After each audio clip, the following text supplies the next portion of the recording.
Halo chess lovers, berjumpa lagi di channel Dunia Catur.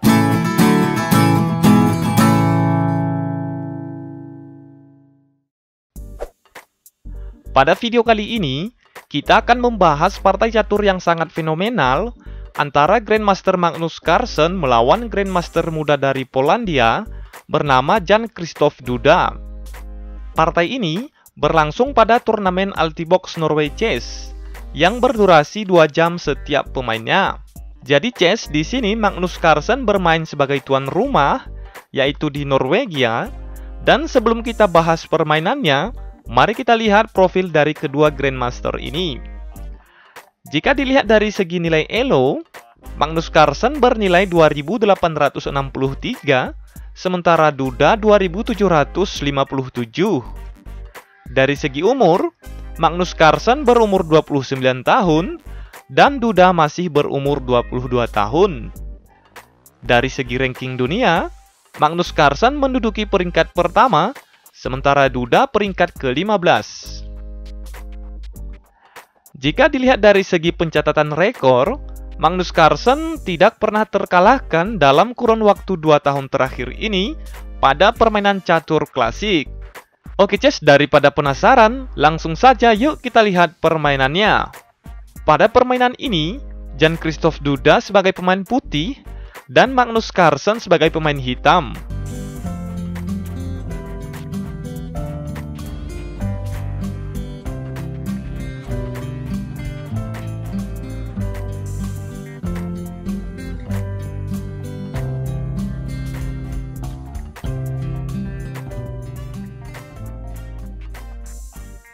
Oke chess, permainan diawali dengan pion ke E4, lalu dibalas pion ke C6. Pembukaan ini dinamakan karokan defense. Kemudian Duda pion ke D4 dan dibalas pion ke D5 mengajak pertukaran pion. Kuda ke C3 melindungi pion, Carlsen pion kali pion dan dibalas kuda kali pion. Kuda ke F6 mengajak pertukaran kuda. Baik, di sini Duda Krzysztof sudah tahu kalau pada permainan Carlsen biasanya Carlsen selalu melakukan rokade pendek. Jadi Duda memakan kuda ini untuk mengurangi kekuatan perwira pada sayap raja hitam. Kemudian pion kali kuda dan dibalas pion ke C3, persiapan menteri ke C2. Lalu Carlsen gajah ke D6, persiapan rokade pendek. Gajah ke D3, Duda mulai menyusun serangannya mengarah sayap raja hitam. Carlsen rokade pendek dan dibalas menteri ke C2 menyerang pion H7 2 kali. Carlsen benteng ke E8, ska. Kuda ke E2 menutup ska. Carlsen pion H5 menghindari serangan gajah. Yap, sebuah langkah menarik dari Magnus Carlsen. Sebenarnya, hitam bisa saja menutup serangan gajah dengan pion ke F5, ataupun pion ke G6, atau bisa juga pion ke H6 untuk menghindari serangan gajah. Tapi kali ini, pion ini lebih agresif dan kemungkinan besar pion ini bertujuan untuk mempersiapkan serangan jika putih melakukan rokade pendek. Kemudian, gajah ke E3, kuda ke D7, dan Duda rokade panjang. Baik, di sini, langkah terbaik hitam adalah kuda ke F8 untuk menambah pertahanan raja. Tapi Carlsen lebih memilih pion ke B5. Lantas Duda pion ke D5 untuk mengajak pertukaran pion. Pion maju ke C5 dan gajah kali pion. Oke, mari kita analisis langkah ini. Jika hitam memakan pion ini, maka gajah akan ke H7 dan ska. Raja ke H8, lalu benteng kali pion, dan menyerang gajah sekaligus pion H5.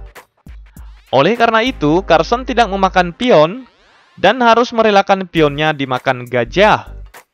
Pion ini sengaja dikorbankan untuk membuka jalur serangan bentengnya. Lalu benteng ke B8 menyerang gajah. Pion ke C4 melindungi gajah. pion A6 menyerang gajah. Gajah mundur ke A4, benteng ke E7, dan dibalas kuda ke G3, menyerang pion H5, ataupun ke petak F5 sekaligus menyerang benteng dan gajah. Carson menjawab kuda ke A5 untuk membuka jalur serangan gajah, sehingga kuda putih ini tidak dapat ke petak F5 ataupun memakan pion. Karena jika kuda kali pion, maka gajah akan ke petak G4, lalu menyerang kuda sekaligus benteng. Kemudian, kuda ke E4, dan dibalas benteng ke B7, menyerang pion B2 dua kali. Duda pion ke B3, lalu benteng ke B4, dan dibalas gajah ke D2 menyerang benteng. Kemudian, Carson mengorbankan bentengnya dan memakan gajah, lalu pion kali benteng. Carson gajah ke F5 menyerang kuda, dengan tujuan menekan raja di petak B1. Duda benteng ke E1 melindungi kuda. Kemudian Carson pion ke H4. Yap, sebuah langkah blunder dari Magnus Carlsen. Langkah ini sangat tidak akurat. Baik, mari kita analisis langkah ini. Normalnya, langkah terbaik hitam yang seharusnya di sini adalah kuda ke petak G4 untuk menyerang pion F2. Pion ini tidak dapat dilindungi oleh kuda E4 karena sedang terpaku oleh gajah. Lalu misalkan benteng ke E2 melindungi pion, maka gajah ke E5 menyerang petak B2 yang dibantu oleh benteng. Baik, jika gajah ke C3, maka gajah kali gajah dan menteri kali gajah. Lalu gajah kali kuda, benteng kali gajah. Kuda kali pion, dan menyerang kedua benteng. Benteng ke E1, kuda kali benteng, dan benteng kali kuda. Nah, sampai di sini kekuatan perwira kedua pemain masih seimbang ya, Ces. Tapi tentunya hitam lebih diunggulkan dari segi posisi. Baik, kita kembali ke permainan. Di sini, setelah benteng ke E1, Carson pion ke H4 dan dibalas pion ke H3. Oke, sebelumnya mungkin langkah terbaik putih seharusnya adalah benteng ke E3. Jadi jika kuda ke G4, maka benteng ke F3. Lihat, posisi benteng ini sangat strategis.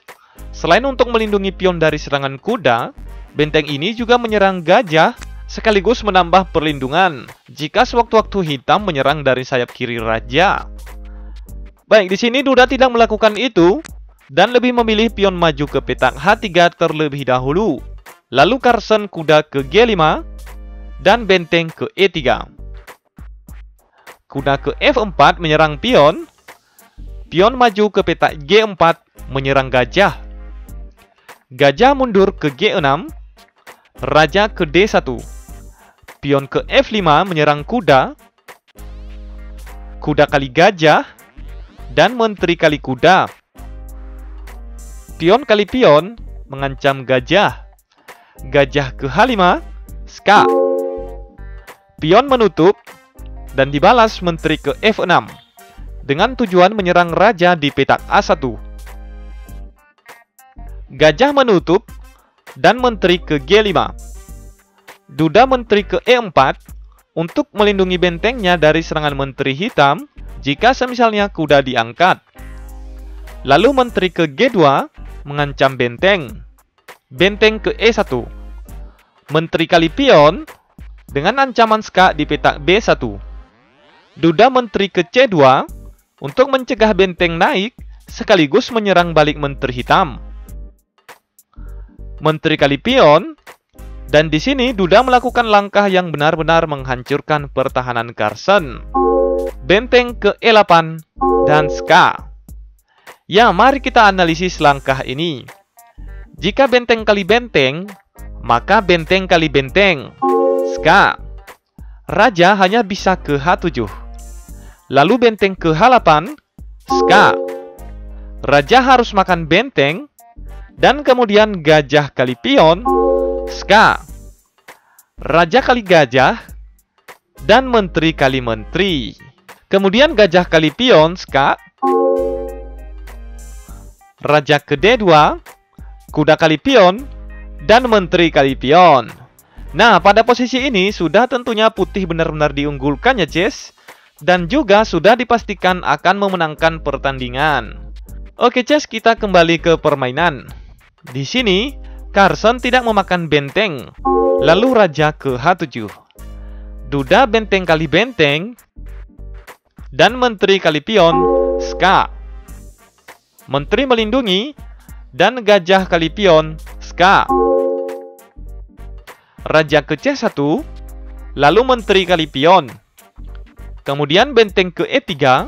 Menghindari serangan garpu kuda. Dan dibalas kuda ke E2, ska. Raja ke B2. Kuda kali gajah, menteri kali kuda. Menteri ke F4 menyerang benteng. Menteri ke D3, ska. Pion menutup. Benteng ke F8 menghindari serangan benteng. Oke, pada posisi ini seharusnya langkah terbaik putih adalah menteri ke D8. Lalu jika menteri ini kali benteng, maka menteri ke G8, ska. Raja ke H6. Benteng ke B6, ska. Raja ke H5. Menteri ke H7, ska. Raja ke G5. Menteri kali pion, ska. Raja tidak dapat ke H5 karena akan ska mat di peta G6. Jadi raja ke F4. Menteri ke H6, ska. Benteng ke E6, ska. Raja ke D5 dan menteri kali menteri. Yaps, di sini putih sudah benar-benar unggul dan pastinya akan memenangkan permainan. Tapi sayangnya Duda tidak melakukan itu dan pada posisi ini Duda lebih memilih mengamankan bentengnya ke petak F8. Kemudian menteri ke B4, ska. Raja ke C1. Gajah ke E4 menyerang menteri. Menteri ke B3 mengajak pertukaran menteri. Carson menolak dan menteri ke D4. Menteri ke C3 lagi-lagi menawarkan pertukaran menteri. Carson menolak dan menteri ke D6 menyerang benteng. Benteng ke F7 dengan ancaman ska mat di peta G7. Lalu menteri ke G6 melindungi pion sekaligus menyerang benteng. Benteng ke D7. Menteri ke G1, ska. Raja ke B2. Pion ke C4. Benteng kali gajah. Pion kali gajah. Benteng ke D4. Menteri ke F2, ska. Menteri menutup, mengajak pertukaran menteri. Pion ke C3, ska. Raja kali pion. Menteri ke G3, ska. Raja ke B2. Menteri kali pion. Benteng kali pion. Menteri ke G3, persiapan pion promosi. Menteri ke D4, menyerang pion 2 kali. Menteri ke G2, ska. Raja ke C3. Menteri ke F3, ska. Raja ke B4. Menteri ke F8, ska. Raja ke A5. Menteri ke F5, ska. Raja kali pion. Pion maju ke G5 melindungi pion dan dibalas pion ke A5. Pion H3. Benteng E7, ska. Raja ke G6. Menteri ke G7, ska. Raja hanya bisa ke H5. Menteri ke H7, ska. Sekaligus menyerang menteri.